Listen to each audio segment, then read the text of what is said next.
په قربانۍ کې زما عزتمند د ټولو نه مخکې نیت ته ډېر ضرورت دی. نیت ته هر عبادت کې د الله رب العزت کوم عبادتونه چې کېږي په هغې کې نیت ته ضرورت. بیا خصوصا دا عبادت مخکې موږ ویلې چې انسان په هغې باندې پیسې مو لګوي او دارنګې ځان هم پې بې خرچه کړي او د انسان نه قبول هم نه شي، نو دا غټه د خسارې او د تاوان والا خبره ده. په دې وجې نه رسول الله صلی الله علیه وسلم فرمایي انما الاعمال بالنیات، د ټولو اعمالو د قبولیت دارومدار چې دی دا په نیتونو باندې دی. هر قسم عمل چې ته دنیا کې وکړې اگر کو نیک عمل هغې ته ویلې کېږي، لیکن نیت دې پکې خراب وي دغه عمل د الله رب العزت نه قبلوي.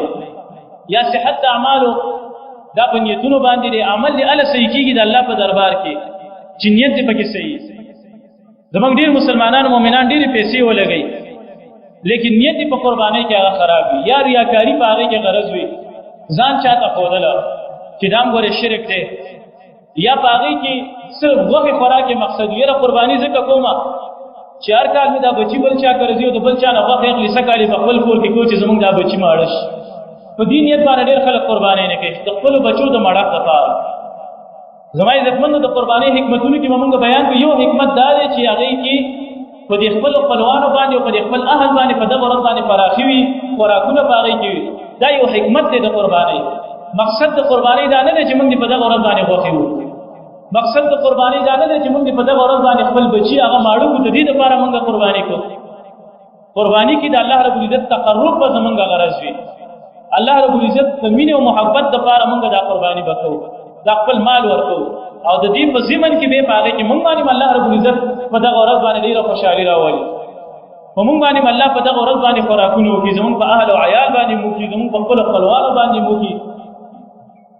دا د قربانۍ په حکمتونو کې دا یو حکمت حسابېږي. نو د دې وجې نه نیت ته ډېر ضرورت دی. د دې قرآن مجید کې الله رب العزت فرمایي لن ینال الله لحومها ولا دماؤها ولکن یناله التقوى منکم.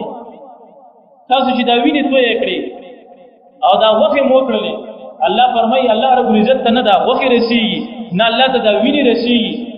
الله رب العزت چې قبلې که نه تقوا منکم، ستاسو په دې زړونو کې چې کوم اخلاص دی للهیت دی دا نه الله رب العزت قبلوي. ولکن یناله التقوى، الله رب العزت ته تقوا رسېږي، ستاسو اخلاص الله رب العزت ته رسېږي. نو د دې وجې نه په اخلاصو او دارنګې په مینه او محبت د الله رب العزت دپاره دا قرباني کول دا پکار دي ټولو مؤمنانو دپاره.